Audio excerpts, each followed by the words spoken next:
All right, welcome back, guys. Today's subject is Antifa. Who are they? Where'd they come from? Why is Joe Rogan talking shit on them? And it's I mean, there was this thing with Vox where Carlos Meza was minimizing um, the the impact of Antifa and kind of joking around about it and making it seem like it's just no big deal.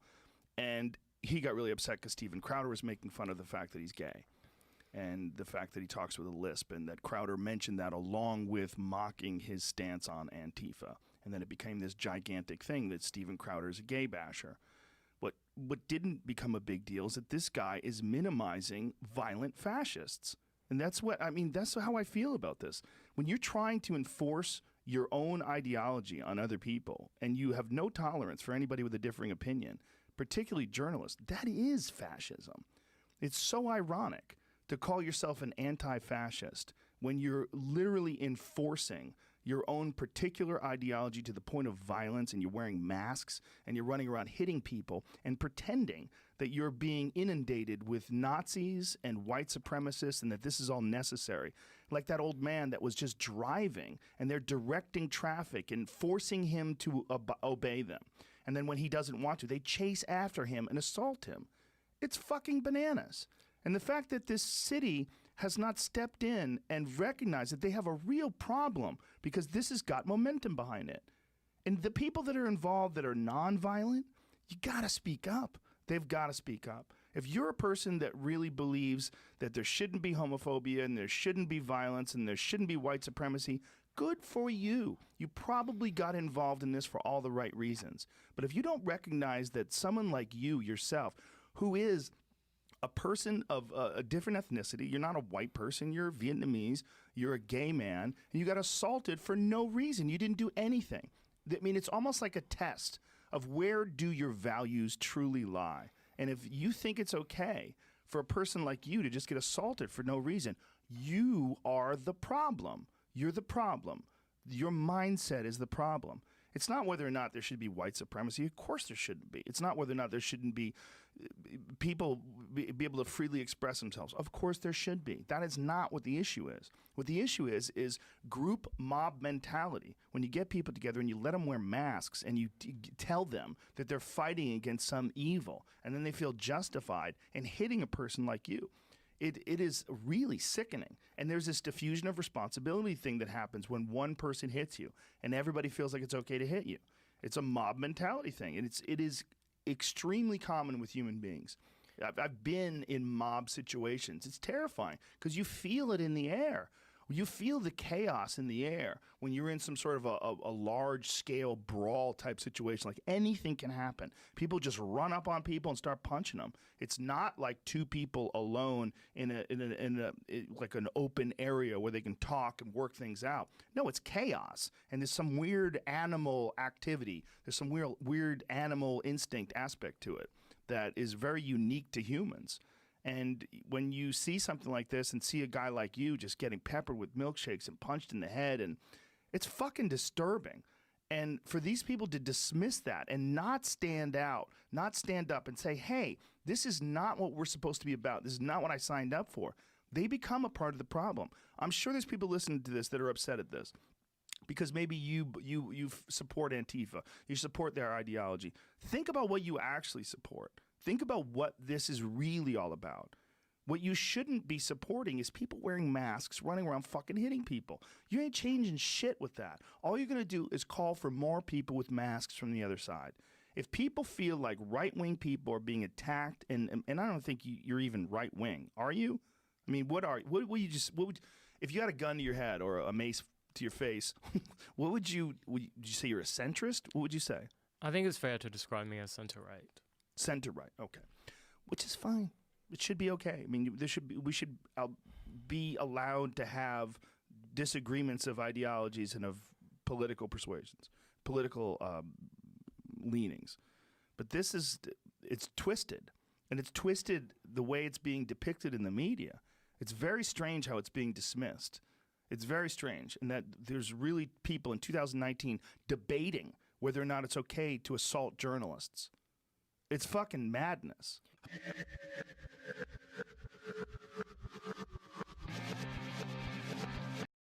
Are they violent criminal thugs? Why do they wear masks? Are they out of line? Are they helping the social justice warrior / civil rights causes? In light of a recent I don't know how you say his name, I think it's No, spelled NGO, I believe, JRE episode, I think someone ought to say something to counter the bullshit he spreads. It's not just my point of contention that Joe Rogan is politically polarized guests on a show and then lets them spread misinformation or disinformation or just their shitty opinions as fact without actually citing any facts. He's becoming notorious for the shit. When it finally gets to him, the liberals or progressives are noticing he's being used as a useful idiot by ideologues on the right-wing fringe, which is arguably the center right. If one is to take what Noam Chomsky recently said on Democracy Now! As a litmus test of which direction the government is moving in, there is no legitimate left in this country any longer. What passes as a Democrat would have been a Republican in the 1980s. That's just a sad fact. I'm saying this because the alt-right, the far right, the neo-Nazi movement, the KKK, all these organizations are racist and misogynist that seem to have sprung out of nowhere since the 2016 have always been with us. And Antifa has always existed as long as these groups of racists and misogynists have. Antifa is a reactionary movement first and foremost. They're being talked about like they're a bunch of cosplayers that live to counter Civil War and World War II LARPers. They dress up like makeshift soldiers or superheroes. They come off like a bunch of delusional morons that watched the movie Kick-Ass too many times and applied the concept to racists, fascists, neo-Nazis, and whatever new hate groups have popped up in the last 3 years. They're misrepresented by the center and the right as extremists to the extent that they themselves are actually fascists. Like any group, you're likely to judge them by the loudest of their members, and membership to Antifa isn't exclusionary. They aren't an organization. They're leaderless, just like the Nazis, the Klan. White Aryan resistance has become strategically leaderless in its resistance, just like Occupy was. That doesn't mean there are no leadership roles being filled by organizers of these movements, but they keep the titles to a minimum. And that's because membership is so permeable that there can be no organized campaigns to dismantle them. That's intentional. They aren't like the Black Panther Party or Black Lives Matter. These movements have leadership. They can be co-opted. They can be character assassinated or actually assassinated. They can be smeared. So, mostly Antifa don't even actually identify with the movement. They're into other things, civil rights causes. They aren't homogenous. They're a diverse group with different priorities, but what they do have in common is standing between lynch mobs and those who would be their victims, because historically, the authorities have done little to nothing to protect marginalized groups from violence. When they did get involved, like in the 60s, they took the side of the hate groups and unleashed dogs and fire hoses on black people.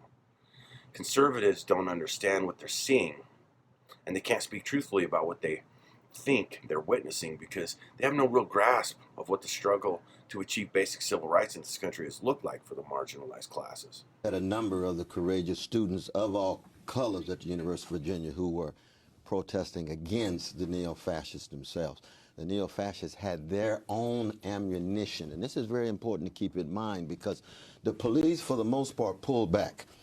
The next day, for example, the 20 of us who were standing, many of them clergy, we would have been crushed like cockroaches if it were not for the anarchists and the anti-fascists who approached over 350 anti-fascists. We just had 20, and we singing This Little Light of Mine. You know what I mean? So that Antifa meaning anti-fascists. The anti-fascists, and the crucial role of the anarchists, because they saved our lives, actually. We would have been completely crushed, and I'll never forget that. Meaning what? Meaning that you had the police holding back on the one hand. So we couldn't even get arrested. We were there to get arrested. We couldn't get arrested because the police had pulled back and just allowing fellow citizens to go at each other, you see, and with all of the consequences that would follow therefrom. So in that sense, you know, I think what we're really seeing, though, Sister Amy, is the American empire in decay with the rule of big money, with massive militarism, facilitated by the scapegoating of the most vulnerable of immigrants, Muslims, Jews, Arabs, gay, lesbians, and bisexuals and black folk. The white supremacy was so intense. I'd never seen that kind of hatred in my life. We stood there and 9 units went by and looking right in our eyes, and they cussing me out and so forth and so on. And they lucky I didn't lose my Holy Ghost, to tell you the truth, because I wanted to start swinging myself. I'm a Christian but not a pacifist, you know. But I held back. But that kind of hatred, but that is just the theater. It's big money, it's big military, and the way in which this capitalist civilization is leading us toward unbelievable darkness and bleakness. And the beautiful thing is to fight back. It was a beautiful thing to see all the people coming back, but they had more fascists than anarchists. They equate a few Nazis at rallies being clocked with bike locks or having milkshakes thrown at them to the murder mobs that the marginalized have experienced from the far right's bad actors. They equate the Christchurch massacre, Dylan Roof, Charlottesville, the Pittsburgh synagogue murder, the Oklahoma City bombings as tantamount to Andy Ngo getting his ass beat for covering their movements in a disparaging and frankly dishonest light. Those are the apples to orange comparisons that the center-right, the IDW, are dishonestly comparing Antifa to. Ngo didn't give any real examples of Antifa's crime against for his own assault. What was he even doing at a culture war protest? He was reporting. He was capturing footage for his propaganda. You see, Antifa are experts, generally speaking, on hate group movement and strategy. That's what they do. They watch these movements and they react to them when they organize in the real world, in three-dimensional space. They're well informed, whereas the general public really has no idea who these hate groups even are, how they radicalize, how they indoctrinate, their strategy to wage a race war of terrorism on blacks, Mexicans, Jews, South Americans, LGBTQ, and to subjugate and control women. They want to run the Handmaid's Tale in America and make America a utopia for who it historically been. You know, white straight men of stature. And Joe, like most Americans, agree with and can get behind the basic principles of Antifa, but what they can't get behind is the violence. The violence is what the right used to turn the public against Antifa. The public missed the plot. Antifa isn't interested in garnering public support. They're trying to keep their movement alive. They're trying to keep people alive. The movement isn't independent of context. They don't exist without fascists. Nobody wants to be a member of Antifa. It's not exactly their passion. They don't have their own rallies. They don't organize. They're people of conscience who understand when Nazis rally, a lynching is the point. It's not a picnic for Antifa. It's a moral responsibility. They actually are as nonviolent as one might expect to be when dealing with organizations that want to murder you. As an example, that's what the lynchings are and were. A message to the rest of the marginalized to know their place and stay in it, to intimidate, to be afraid. It's literally and effectively domestic terrorism. Now, Antifa engage in direct action.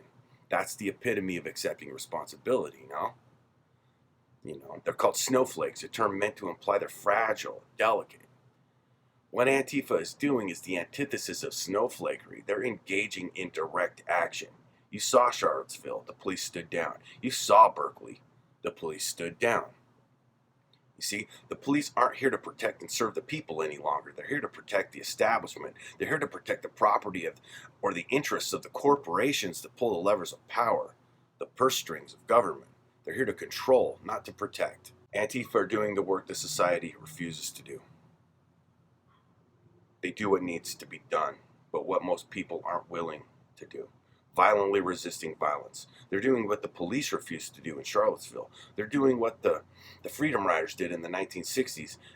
They're not going down there just to get murdered, because that's historically what's happened. So ask yourself if Joe's being honest or fair in comparing them to the, quote, real fascists.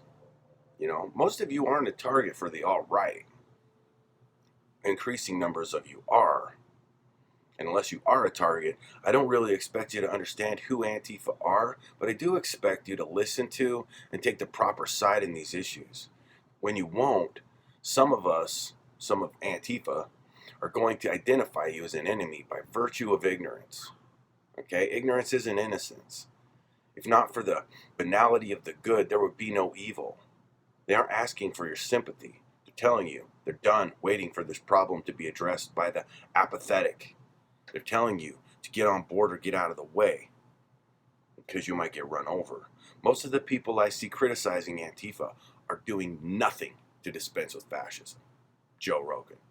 So, if you offer criticism with no alternative and then you say to me, I agree with Antifa in principle, but I just don't condone violence. Well, one-sided violence is a lynching or a massacre. You see, most people aren't absolutists when it comes to violence. They're in favor of the police and military using violence to their ends. That's different. That's authorized. Well, fucking slavery was authorized. Violence was used to abolish it because it was necessary. This is necessary because you can't negotiate with a genocide. You can't talk your way out of that. So, the next question is, okay, but who gets to decide who's a fascist? We don't let fascists define their own terms. They can call themselves alt-right all day. You're a fascist if you adopt or champion fascist ideas in politics. Now make no mistake, Antifa doesn't give a shit who you hate, fear, or blame in the privacy of your own home, under your rock in your parents' basement, or even on the internet. No one cares. Put a mob in the streets or a fascist in the Oval Office, and you will be met with resistance. I also want Antifa to go away. I want to be done with this stupidity. If Antifa is such a point of contention for you, the best way I can see for you to be rid of them is for you to take on the problem of fascism in however way you see is appropriate. You know, you say you're against fascism. Sure, fascism is bad. You don't concern yourself with combating or resisting it. Why? Because it's not that big of a problem for you, personally. So let me ask you, why is Antifa? Oh, because you think they might mistake you or an innocent bystander for a fascist. Why would they mistake you for a fascist? Oh, because they fucked up Andy? No. Why did they beat his ass? Because he doxed people. He says he didn't, but he got the ball rolling. He shows up and instigates and provokes fascist resistance, and then records the result and publishes it as anti-left propaganda. He's a grifter. That's why he goes to these events. Why he goes there to provoke a negative response from those he smears in Quillette for a paycheck. He's a shill. He allows himself and his sexual and ethnic identity to be used by the right to demonstrate how not fascist the right actually are. Because fascism needs subterfuge to garner any amount of sympathy from Americans who are progressively becoming more progressive over time.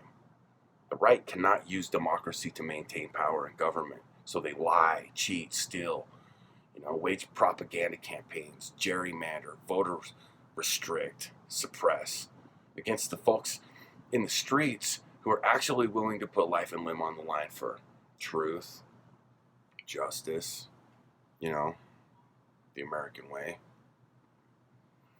Now you say, no, they're communists and anarchists. Yeah. So what's un-American about that? What kind of revolutionary were the forefathers of this nation? Had Marx lived in the 18th century, our revolution may very well have been a communist one. The principles of, quote, we the people, dovetails into Marxism quite nicely, actually. So what is a communist? What's an anarchist? Naive? Yeah, maybe they're idealists. It's not realistic. Their utopia will ever be allowed to manifest in this country or world in our lifetimes, especially at the rate we're imploding, degenerating. Because the enemy is ignorance itself. To combat evil in its banality, ignorance is the front upon which this war is waged. Time is of the essence. The next Holocaust will be an ecological one, and the world will be the oven. I know you're thinking, I agree with all of that, but I just can't accept the violence and lawlessness. Really? Is that really true? Is that really why you condemn Antifa? Because I see a lot of violence in this world, and the violence associated with the Antifa is of the most righteous violence I've seen in my entire life, if there is such a thing. If any violence can be considered righteous or virtuous, it's Antifa. You can look at what's happening on our southern border or Afghanistan. You can look at the police brutality and the killing of unarmed black people in this country. Or you can look at the violence of the meat packing industry with utter apathy. But anti-fascists beating up a right-wing propagandist is too much for you. The violence committed against Matthew Shepard wasn't enough to inspire an opinion about the civil rights movement. Where's your righteous opinion on their innocent victimhood of violence? You know, and I know you might think Matthew Shepard was 20 years ago or whatever the fuck it was, 25 years ago. We're not that same people, really. I'm not just talking about that. How long ago was the Christchurch shooter? How long ago, when was the last time domestic terrorism, religiously fueled white supremacist mass murder happened in this country? When was the last time? It hasn't even been 3 months. So that's what Antifa is standing in opposition to and actually doing something about. You know, see, this is why Antifa exists, because we don't react or respond to violence at all. In no way do we resist or condemn violence in any real or effectual way. Something that Joe Rogan was like, yeah, but you know, why do they wear black and cover their faces with masks? It just makes them look like thugs. Okay. You mean like our militarized police officers do, the SWAT team, ICE agents, the new Gestapo? Why do they wear black and hide their identities? Because they're going to war. What do you think they should wear when they're engaging with violent neo-Nazis that are trying to start a race war and create an ethno-state? They hide their identity because racists and racist organizations want to ruin them, to kill them in some instances. Individually, they're targeted individually. That's why they coalesce into groups. Why what you would call the mob, what folks, the nameless folks on the right would call collectivists. That's why, because there's strength in numbers. Dude, these kids, they get their asses jumped and beat when they're alone. They get picked on when they're by themselves. So this is the proper response to that. Collectivize. This is the same idea behind unions. You know, maybe you don't understand. We're in a civil war right now. You know, maybe it's a cold civil war, maybe it's a heated kind of relative peace, but these Nazis, well, some of them are just rebellious fashionistas, just glamour punks, edgelords, shitlords, whatever. Some of them are actually fascists, though. Some of these motherfuckers, white nationalists, they got their demagogue strongman in power, and he's put up concentration camps on our southern border, and he's shitting all over our European allies, and he's shitting all over everyone and everything that doesn't kiss his ass. Like a fascist, like a legitimate fascist. He's joking about not conceding power and throwing himself military parades. Like he's talking about not giving up the presidency when his term's up, extending his presidency indefinitely. He's throwing himself military parades. He's rubbing elbows with dictators. He's declaring war and locking up journalists. You know, fake news. The Lügenpresse. Does that sound familiar? Look, America was already fascist. All we needed was the demagogue. And Trump isn't even an ideologue. Here's a serious concern of mine regarding Trump. I'm afraid that he'll use the presidency to avoid criminal prosecution for his crimes. He is a criminal. He may be prosecuted, and he'll take the entire country down with him if he's going to go down. He's that delusional.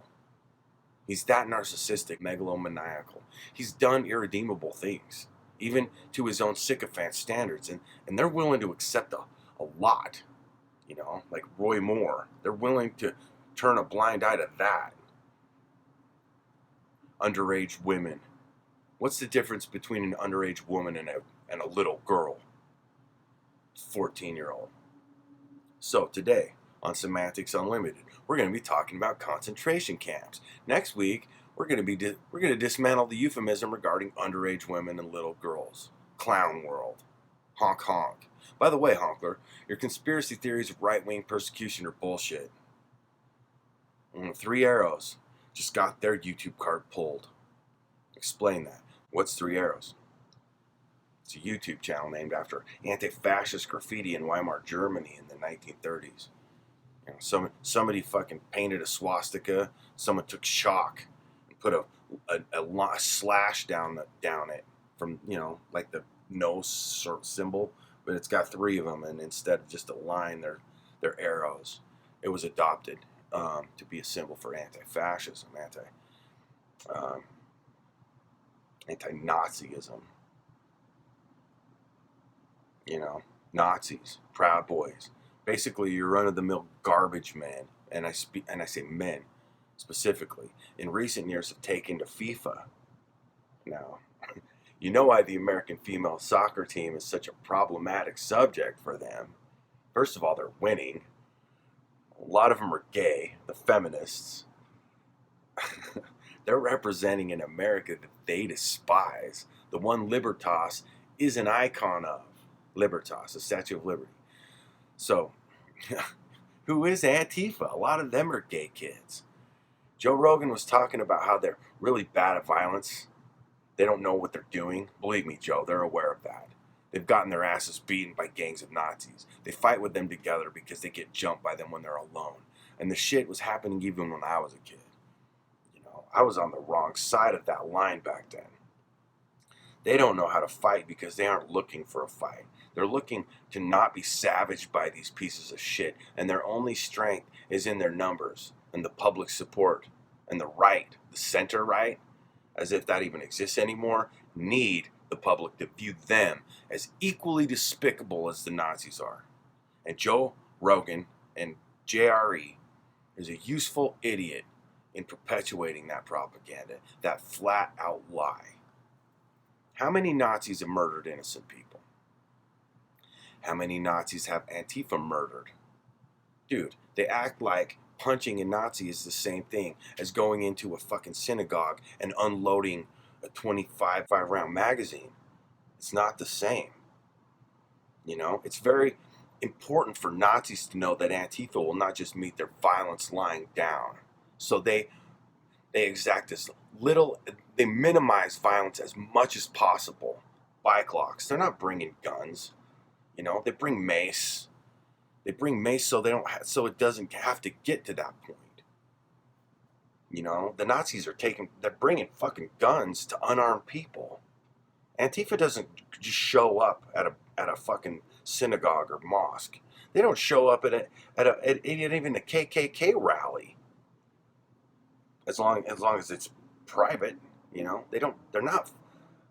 This whole shit about them being the real fascists, being more fascist than the actual fascists, is garbage. That's just bullshit.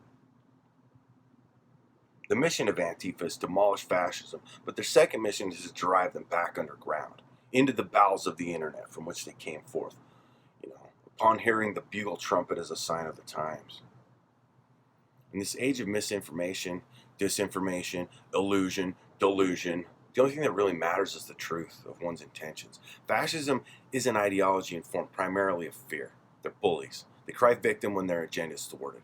It's an ideology of victimhood. If you listen to them, you'll hear it. The claims of persecution, the denial. We're the real fucking victims. We're the ones actually being genocided. You know, because white women won't fuck them anymore because they're sick of their shit. They're sick of their misogyny. That's a genocide against them in their view. And I have a bad feeling that Antifa is going to be the crisis du jour in the next coming days, in the weeks, months, hopefully not years. I was talking to this Black Bloc protester online. He told me the American Antifa is becoming a honeypot for the establishment. I wasn't sure what he was saying. He said the federal agents are posing as Antifa to recruit and prosecute people for crimes, to delegitimize the movement. And I asked him, I'm like, you mean like the FBI radicalized Muslims undercover and then supplied them with the means to execute terrorist attacks and then thwart the plan and arrest the mark? The feds were doing that. The feds were setting up Islamic jihadists, radicalizing them, training them, arming them, giving them a mission, and then busting them. They were fabricating the terrorists that they were taking credit for dispensing with. And if the feds are doing this with Antifa, and he responded that in the affirmative that they were, then you're going to see a whole lot of anti-Antifa terrorism going on. And it's pretty obvious to anyone that's aware of what's going on around them. Not everybody is quite so conscientious. We know they deploy agents provocateur to cause chaos in situations of civil unrest to rationalize heavy-handed tactics. They've been doing that shit for decades, probably centuries.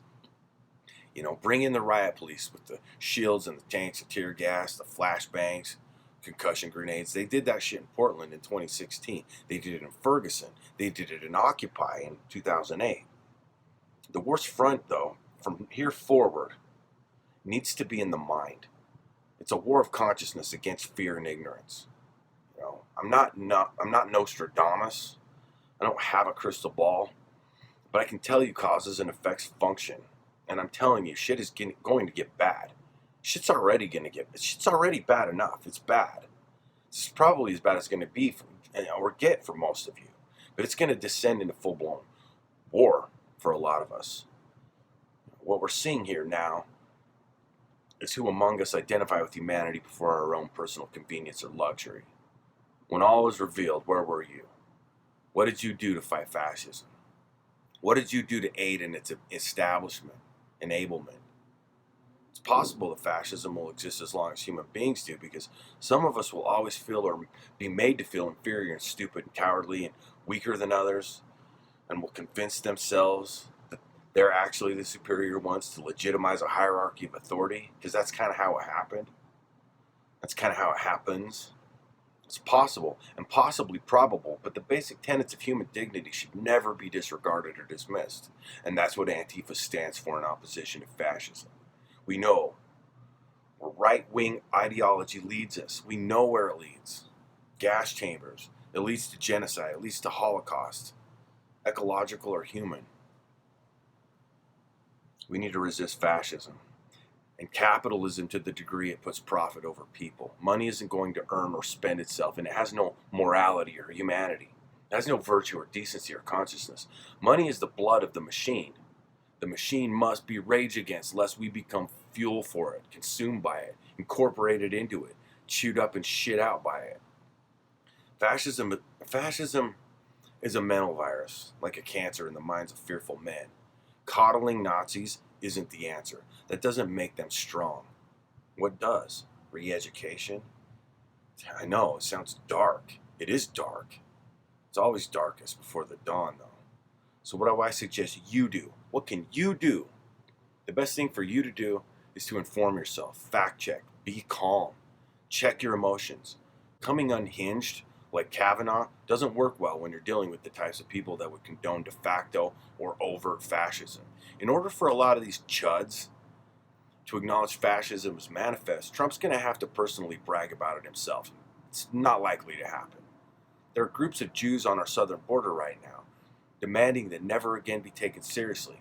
The first casualty in war is always the truth. So find it. Keep it alive. It will be denied. Be calm. You're going to say you're irrational and delusional and that you're exaggerating. Don't give them any cause. You saw Kavanaugh and Blasey Ford. Kavanaugh was hysterical, yet they tried to say she was the crazy one. When facts no longer matter, then you need to appeal to their humanity. That's the only way to get these people. They're essentially automatons to see. They don't actually have souls. They aren't really individuals. That's why they don't really have independent or nuanced thought, like Tammy Lauren doesn't. She just repeats talking points in her fabricated, outraged voice. They don't listen. And it's not in their best interest to. They don't want to understand. Why? It's lucrative for them. They don't want to have to go out and get actual jobs and do real work. They're paid to fan the flames of your ideological discontent. And propagandize the people. So don't buy it. Think for yourself. Engage with people online when you see ignorant bullshit passed off as facts. When I say something, man, test me. Please, by all means, man, check me. I want to be right, and if I'm wrong, then I can correct it. I actually thought this is the second pass at making this video because some of the information that I had was wrong. The only thing that kept me from uploading it in the first place was that I hadn't finished the book yet. And I finished the book and went, oh, I can't upload that. I'm gonna have to redo the entire thing. So, but if some of this shit is bullshit, if some of this shit is not correct, man, please, by all means, tell me in the comments section of this video. You know, it's like Bo, the fifth column says, do what you can when you can. Fascist movements have been successfully dismantled in other countries. It's possible. There is hope. And if you have the means, read the Antifa handbook or listen to it on Audible. Resistance is only as futile as existence is. You know, so persevere. Stay curious. Be kind when possible. Be diligent. Be anti-fascist.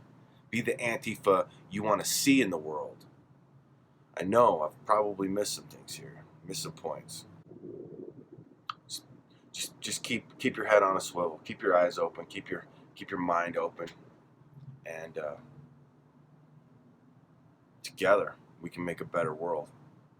Through empathy, through listening, through understanding, evolving.